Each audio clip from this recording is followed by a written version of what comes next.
How's it going, everyone? My name is Rance SF4 and welcome to another game review for you guys. Today is June the 6th, 2014, the day I'm recording this video.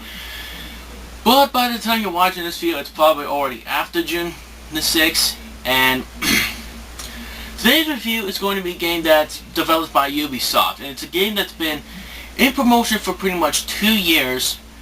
And it's been delayed several times. It was originally planned to be released in the holiday season last year, but got delayed due to polish the game, which in terms of most development studios, it's common, and most of the time it's a good thing because that allows them to polish the game a little bit more. The game we're going to be reviewing is going to be Watch Dogs, and I got this on PS4, which if you see my video about it, on the day the game was launched, I uploaded a video regarding that I could not do a playthrough of the game because I had a terrible flu. Which really sucked in the long run, but you know what? That stuff happens. It does in fact happen. So, what is the game Watch Dogs about? Well, let's go and talk about the game anyway. The game centers around the main character, Aiden Pierce, who was assigned on who was actually going on a mission with a friend of his that inside a hotel where the hacker is actually hacking to take the money while Aiden's blending in with the crowd. However, another hacker comes in and tries to destroy the mission. Aiden Pierce actually decided to cancel the mission because of that. And after that was over, there was a quick scene where somebody actually asked a certain person named Maurice to actually go after Aiden Pierce and try to kill him. And then pretty much almost a full year passed by, and Aiden Pierce is lurking for someone known as Bad Boy 17, and is now starting to do some hacking and missions to try to save the city. Now, and then so forth. He also meets Bad Boy 17 in person. He finds the person who tried to kill him, and basically he has another friend that he works with, and so forth, so forth, so forth. And then after that, they start to meet more characters along the way, and that actually do have a main purpose in the main role, but I'll get to that a bit later. Now, at first glance you might think, oh, this sounds like a very unique premise. Hacking, story, hey, this sounds like very unique, right? Yeah, it does have some uniqueness to the story. In fact, what I can say that I really like about the plot is the fact it has a very, very intense final act at the end. I'm not going to spoil it for people who probably did not beat the game yet, but I will definitely say the final act of the game was very, very intense and very, very thrilling. In some frustrating moments, but very, very intense. And I do also want to mention too that the main plot of the game, if you ignore outside of the gameplay in the game, the story is really damn long. It's actually over 8 hours long, the main plot, which at first glance doesn't sound very long for an open world game. But keep in mind, I said that does not include the gameplay. If you include the gameplay of the main missions or the missions of the main story, it would take you more than 15. It would take you more than probably 12 hours to beat that, and that's a lot. And that's a really damn long story. But all that aside, does that mean that Watch Dogs' plot is good? Not really exactly. It's not. Now don't get me wrong though about something. Don't get me wrong. I'm not saying the plot is bad. In fact, there's a lot of good things about the plot. Like I mentioned, the final act's intense. There's a lot of nice moments here, and there is some bit of character development, and there is some heartwarming scenes during the scenes. But the problem with the story though is that Aiden Pierce did not start working with people to hack in the city just because I'm sorry, let me rephrase that. How do I say it? Let's just say this. The majority of the time, Aiden Pierce was not doing these missions with his partners or anything just to protect the city. He mostly did it for the exact opposite reason. He mostly did it for revenge. Yeah, revenge. And since you heard me about that, it's pretty much the generic vengeance story where Aiden Pierce pretty much partnered with these people, are going after these people simply because that his favorite 6-year-old niece died during a car accident. And keep in mind, like I said, that person that was named Maurice was trying to kill Aiden Pierce when when Aiden was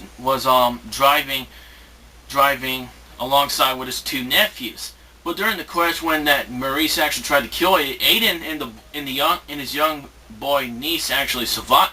Nephew survived, but his 6-year-old niece died though in the crash, and he actually wants to give revenge on the people that tried to kill him. Wants to know why they targeted him. So pretty much, like I mentioned, it's just the generic vengeance story. And to be completely fair though, and I hate to say this to people, but that does kind of ruin the plot a little bit though. I'm not saying up to the point where it makes the plot bad. Like I just said before, there's a lot of good stuff about the plot that really is interesting. It's just that the whole vengeance story that goes with it, while it does have a connection to the main plot though, they don't mention it that much though, but since they overkill it a little bit though, but don't get me wrong, it does create heartwarming moments, I admit that, and some of them are pretty heartwarming. But a lot of times, since that's pretty much the main reason why Aiden does that, it does kind of ruin the experience of the plot a little bit. But the story is good. It's just not great because of that vengeance story stuff. But I did like the story. I just think it's not great though in general. It's decent, just not great. Now let's talk about the presentation, the graphics of the game. What did I think of the graphics? I'll definitely say this. The graphics definitely looked as good as it was at E3 last year. It really looked amazing. Okay, and so forth. And the graphics, pretty much, for next generation consoles, is extremely well done, especially on the PS4. I would definitely say, out of the multi-cross platform third-party games that came out on last gen and then this current gen, Watch Dogs is one of the few that I think takes advantage of the next generation's hardware pretty well. Why? Because there's so much stuff going on in the backgrounds and so much going around you and stuff. Like, for example, there's a lot of textures. There's a lot of well-detailed textures. Like, for example, when the whole city gets rained in that. Like, when the rain comes down, your coat actually gets wet and you can see that texture. Or when the sun finally comes down, the rain stops, you see all the water that the rain left behind on the roads. And the sun reflects off the roads and the water puddles. The water looks really well detailed. Even the background looks so well detailed, especially this whole city of Chicago and so much stuff going on. It really looks amazing. But there is one kind of a small complaint though. It's not a problem with the game, it's just a small complaint I personally have, is the fact that despite the textures being good, there are times though that from a distance away the textures can pop in and they can sometimes pop out. Like, you know, some of those moments where when you look at one thing, when you look at something and that stuff, like the texture like pops in, or pretty much, in short, the texture doesn't look at it good, but if you look away and look at it again, or just look at it a little bit more longer, the texture all of a sudden pops out, where the textures start to become very good. That's kind of what happens in Watch Dogs a little bit. That's what happens in Watch Dogs. There are times that the buildings, textures aren't popped out yet, but as soon as you get close to them, they all of a sudden pop out, and the textures start to get better. Again, it's not a major problem with Watch Dogs. It's not a major flaw or anything like that. It's not a minor flaw. It's just, to me, it's just a small complaint, but the graphics are still amazing though. But I love the fact how a lot of things you can go fast-paced, and since the whole stuff is fast-paced and lots of explosions and everything going on, it just looks amazing. Think of it as like Ubisoft taking steps from infamous Second Son when it comes to the graphical power. So the graphics are amazing. It's amazing. Just a small complaint I have with it, but it's not a flaw or anything. It's just a minor complaint I have. Now on to the gameplay. Now this is probably something I think some people may disagree with me about. Maybe some points I'll point out. Now let me point this out though first. I don't hate the gameplay. I love the gameplay. It's a lot of fun.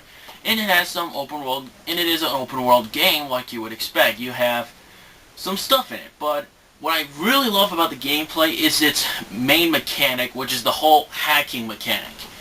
Now, previously there were some games that have already done this hacking thing as a mechanic before, like, for example, the Batman Arkham games used the hacking as a part of its gameplay. But the problem was, you only used it a couple times in the main plot of the Batman Arkham games. And what actually happened was that you would only use it at certain missions and stuff, and sometimes it's like, sorry, only a couple times.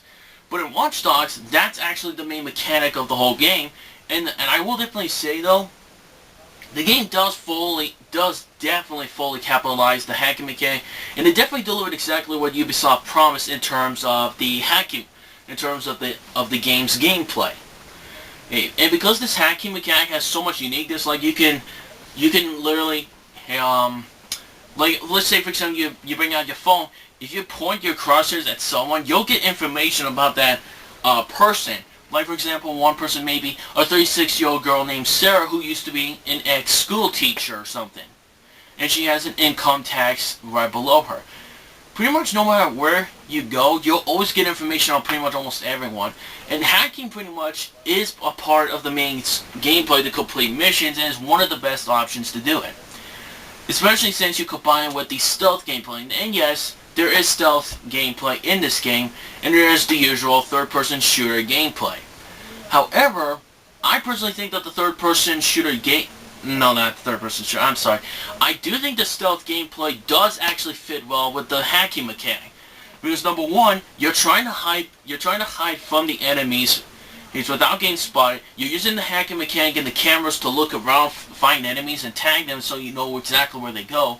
Let's also keep in mind, you also unlock different skills as you progress through the game or get more skill points. The more skill points you have, the more skills you unlock, and some of them can be very, very quite helpful to make the missions a lot easier for you, because without them, the missions would probably be way too hard and you would have to go level up a bit more in order to do that. Some of these skills may include disabling calling reinforcements to stop enemies from calling more reinforcements, which if you let them call reinforcements, it's going to be super hard to actually get through the mission a lot faster. Or two, well, you could also have the option to increase your phone's battery life to use more stuff, and it's actually very, very unique.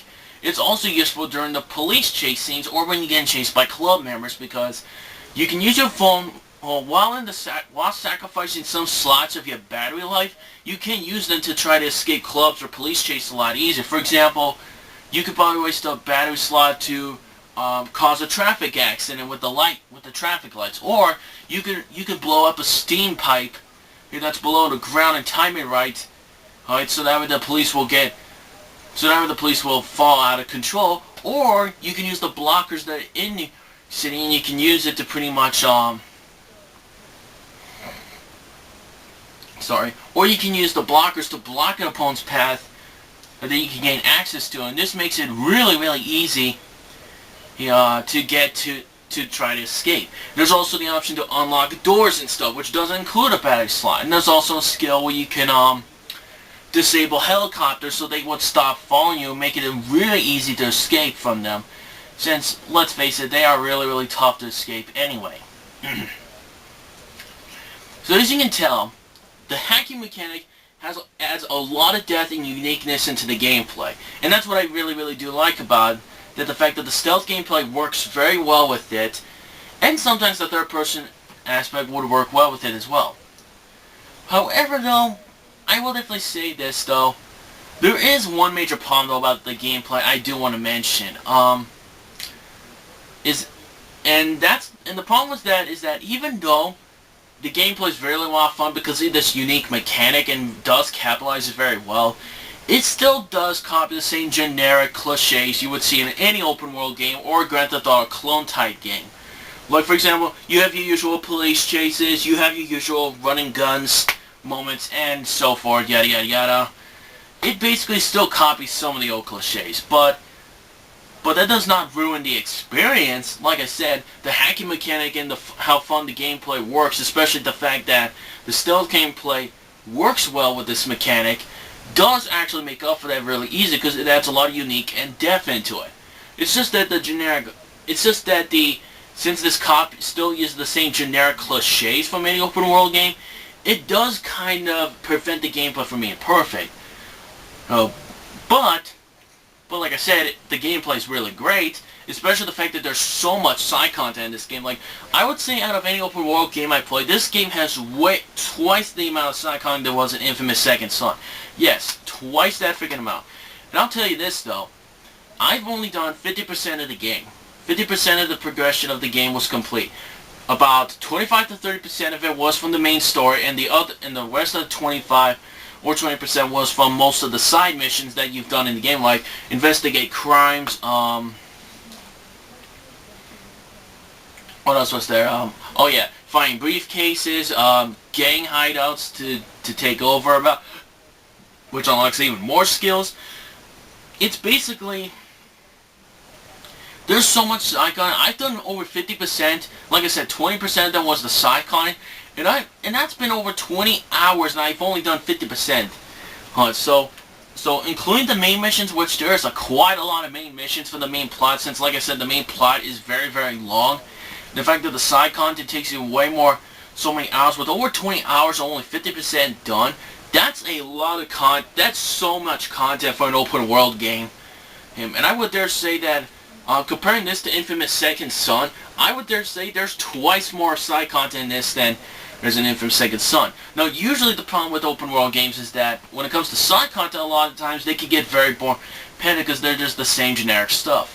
That's not really, that is sort of the case with Watch Dogs, but not exactly, to be honest though. There's a lot of side missions that are in fact very, very good.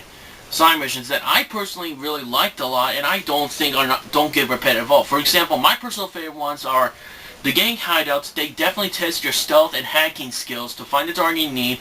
Also, you need to get spotted and try to chase down the guy. My other favorite one is trying to investigate crimes that you're trying to find who the criminal is going to be by using your phone to identify them and find out who it would be. Then you keep an eye and then you chase them down. Hunts. Now don't get me wrong, there are some side missions that can get a bit repetitive. Like for example, the fix the contracts can get a bit repetitive. Especially the criminal convoys ones can get a bit repetitive after a while. And stuff. And I hate to say this, but out of all the problems with the gameplay, outside of the fact it copies some generic cliches, my only big problem with the gameplay though outside is that I do think the police chasing stuff, like all the car chasing stuff, does get very repetitive after a while. Actually, like, it's fun for a while, but it does get very, very repetitive after a while. But regardless of that, the gameplay's really, really good. Does copy some generic cliches, and some side missions can get a little bit repetitive after a while, but there are some side missions that are very fun to do, and I do think the hacking mechanic is very unique and definitely adds a lot of depth into the gameplay. Now I want to discuss about the online multiplayer. What did I think of the online multiplayer? I know the thing says groundbreaking multiplayer on the back of the thing right here, but I'm going to be completely honest with everyone. I'm a little bit hit or miss when it comes to the online multiplayer mode. There are some online multiplayer modes that I did enjoy, like the whole finding who the hacker, or finding out who the fixer is that's hacking you, or you're tailing the fixer to find out who that's hacking your phone. And the other mode being the 3 to 8 player mode, which is pretty much like tag the flag mode you see in lots of first person shooter games, is definitely a lot of fun to play. The rest I'm a bit mixed up. The rest I didn't like after a little while. For example, there's one that you need a mobile phone or a tablet to use, which I don't do that at all. And there's one other mode that I personally got really bored of it so fast. I don't remember the name of it, but it's kind of similar to you hacking someone and them trying to find you, but it's kind of the opposite, and I got bored of that one, so the only multiplayer is a bit mixed. Some modes I did like, some I did not. That's all I have to say. Now finally, we have the last thing we're going to talk about. That's the characters themselves. What did I personally think about the characters? I'm going to be completely honest with people.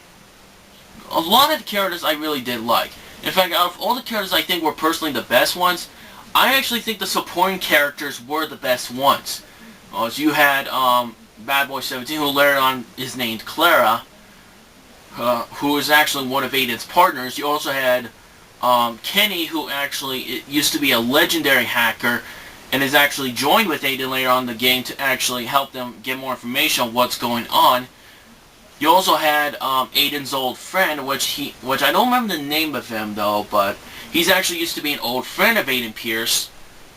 And basically he actually found Aiden Pierce and has told him to do something for him, but in return he captured Aiden's sister, Aiden's sister. And let's see, you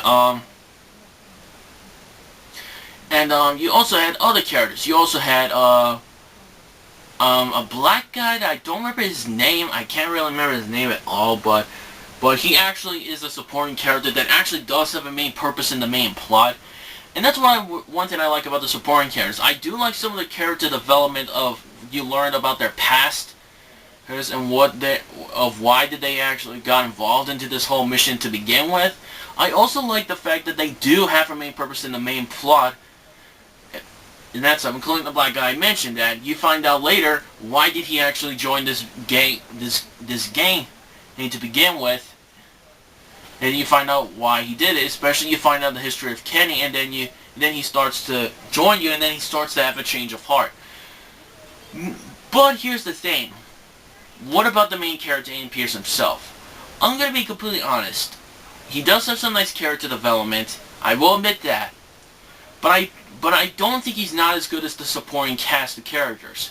It's simply due to the fact that I don't know the reason why, though. I don't know why. It might be either his voice acting or something, or maybe it could be that a lot of times he doesn't express emotions that much throughout most of the game or something.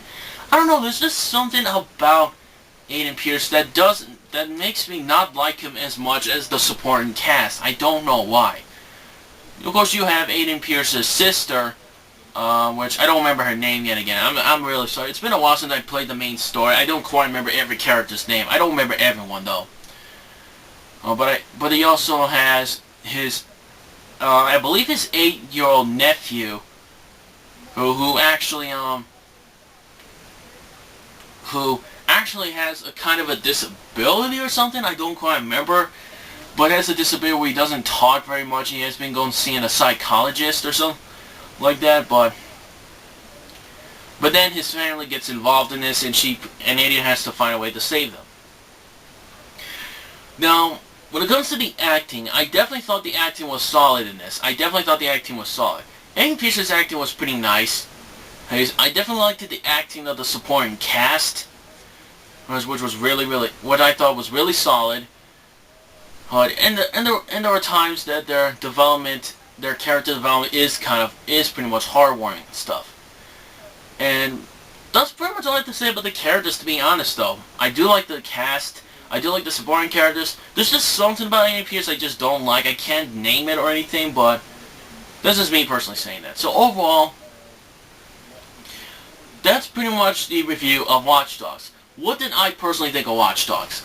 I'll definitely say this. Despite the fact that it copies some cliches, the generic cliches of worlds, and despite the fact that the plot has the generic vengeance story, and the fact that there are some side missions that can be a bit repetitive and the online multiplayer is boring. Yeah, sure, those are 4 big flaws. But it does make up for it, though, with a very unique mechanic that definitely works well with the game and the stealth gameplay. Hey, the main plot, while having the generic vengeance story, has a lot of uniqueness to it, has some heartwarming moments, and has some really good, intense final act. A really solid cast of characters, good character development, very fun gameplay, really good side missions, and a crap ton of replay value that will keep people occupied for hours and hours and hours on end until you beat them 100%. Right. And, oh crap, I forgot the controls of the game. Fuck. Jeez. It seems when I do review, it seems there's always one thing I seem to forget, though, and that's the controls. So, I'll just say it quickly. The controls are actually pretty nice. They're pretty good. I just didn't like the fact that you have to press up on the D-pad and then using the right analog stick to pick something, which was very repetitive, which really annoyed me for a little bit, but I got used to it pretty quick. So let's just say the controls are pretty solid. So overall, this game, I'll definitely be honest, it definitely delivered exactly a lot of what Ubisoft promised us to begin with. It definitely offered a lot exactly what it promised. There's amazing graphics, solid gameplay despite some flaws. There's a story, while having generic vengeance story, does have a lot of heartwarming scenes. It's nice character development and a very intense final act and a really solid acting and good